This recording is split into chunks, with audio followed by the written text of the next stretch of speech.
Um dos textos que me chama a atenção com respeito à vida de Jesus é o texto de Mateus capítulo 7, principalmente no final do capítulo, quando Jesus encerra o seu sermão, encerra aquela série de meditações que ele faz a respeito da lei, a respeito de como o povo deveria viver no reino. Uma coisa que me chama a atenção é no fim do capítulo, o Evangelho de Mateus nos declara que as multidões ouvindo os ensinamentos de Jesus, eles ficaram maravilhados porque Jesus ensinava como quem tem autoridade e não como os escribas. Sem dúvida, Jesus, ele é o nosso maior exemplo, o nosso maior modelo, e é por isso que eu quero iniciar uma série de estudos falando sobre o caráter de Jesus. E a primeira característica do caráter de Jesus que eu quero falar nesse vídeo de hoje é sobre a santidade de Jesus. É interessante porque quando nós falamos de santidade, a palavra santidade já nos traz a ideia de algo que é puro, algo que é limpo, algo que não tem contaminação.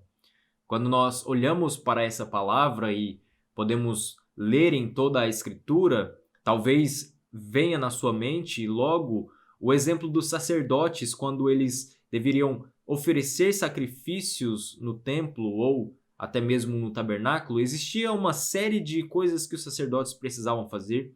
Eles precisavam primeiro passar pelo altar do holocausto, oferecendo um animal como pagamento pelo preço do seu próprio pecado. Depois ele passava pela bacia de bronze, onde ele precisava lavar as suas mãos e lavar os seus pés, simbolizando então que todas as suas atitudes e os seus caminhos agora estavam sendo purificados pelo Senhor. Ou seja, quando nós olhamos para o tabernáculo e vemos a maneira como os sacerdotes deveriam se portar diante do tabernáculo para então entrar na presença de Deus, entrar no Santo dos Santos para poder então uma vez por ano adorar ao Senhor, sempre quando fala-se de santidade, logo em minha mente já vem o exemplo dos sacerdotes, a maneira como eles deveriam se portar no tabernáculo e a maneira como eles deveriam se purificar antes de ter então um contato com Deus, um contato com a Arca da Aliança, que era o símbolo máximo da presença de Deus entre o povo. Quando nós falamos sobre santidade, nós precisamos entender que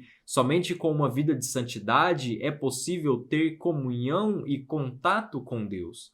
A própria Escritura nos diz que o nosso pecado faz separação entre nós e Deus. Sendo assim, quando nós pecamos, nós estamos vivendo uma vida de impureza. E Deus, ele é luz, Deus é puro, Deus é santo, Deus é justo. Portanto, nós, com as nossas impurezas, não podemos nos conectar com Deus, não podemos chegar até Deus e ter comunhão com Ele. É por isso que entra, então, a vida de santidade. Quando nós olhamos para toda a Escritura, nós sabemos que ela basicamente tem dois propósitos fundamentais. O primeiro propósito básico que a Bíblia tem é apontar para a redenção, é mostrar que Jesus Cristo é o cumprimento exato das promessas de Deus com respeito à redenção de toda a humanidade, promessas que foram feitas desde Gênesis capítulo 3, versículo 15. Então esse é o primeiro grande propósito, mostrar a redenção que existe na pessoa de Cristo Jesus. E o segundo propósito, que também é muito claro em toda a Escritura, é a santificação. E quando nós falamos sobre redenção e santificação, é importante entender que não pode existir santificação sem a pessoa de Cristo.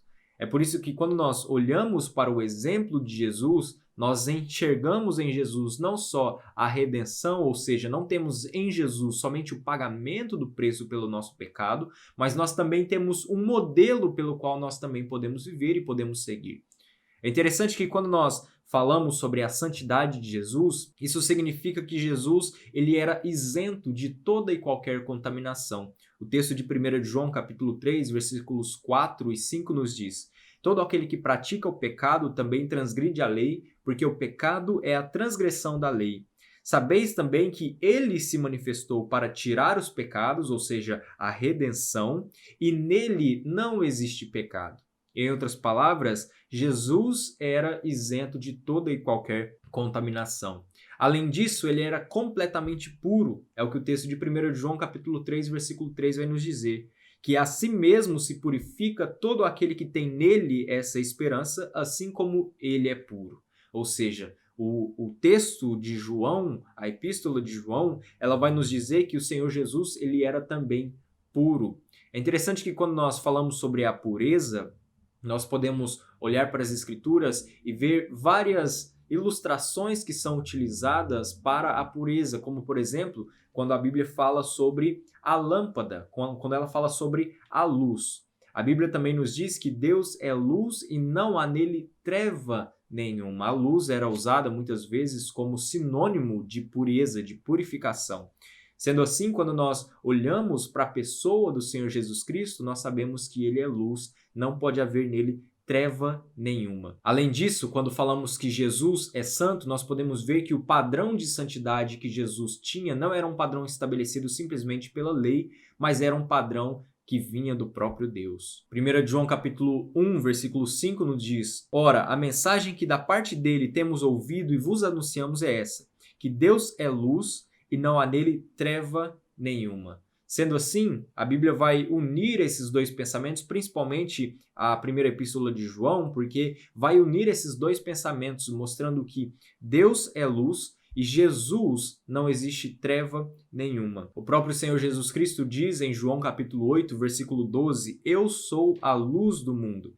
Quem me segue não andará em trevas. Sendo assim, visto que as Escrituras usam da luz para falar a respeito da pureza, e o próprio texto de 1 João capítulo 1, versículo 5 diz que Deus é luz e não há nele treva nenhuma, nós podemos então olhar para a pessoa do Senhor Jesus Cristo e ver que o Senhor Jesus ele tem um padrão elevado de santidade, porque o seu padrão veio do próprio Deus. E o mais fascinante de tudo isso é que quando nós olhamos para toda a vida do Senhor Jesus Cristo, nós vemos que ele não somente ensinou a vivermos uma vida de santidade, como ele também nos demonstrou como nós devemos viver uma vida de santidade. Vários dos seus ensinamentos, vários dos seus discursos, várias das narrativas que falam a respeito de atitudes que Jesus Cristo teve, nos ensina também com respeito à vida de santidade. Portanto, Jesus é o nosso maior exemplo de santidade. Jesus é o maior exemplo pelo qual nós podemos seguir de uma pessoa que dedicou a sua vida em prol da obra de Deus, que dedicou a sua vida, que abdicou de todas as suas qualidades, de todas as suas características divinas para viver aqui nesse mundo baseado e pautado naquilo que o Espírito Santo mesmo o conduzia. A Bíblia vai nos dizer que todas as obras que Jesus fez foram obras feitas através do Espírito Santo. Em outras palavras, nós que temos o Espírito Santo, nós que somos filhos de Deus, também somos capacitados pelo próprio Deus a viver uma vida santa, tendo também o Senhor Jesus Cristo como exemplo, tendo o Senhor Jesus Cristo como modelo.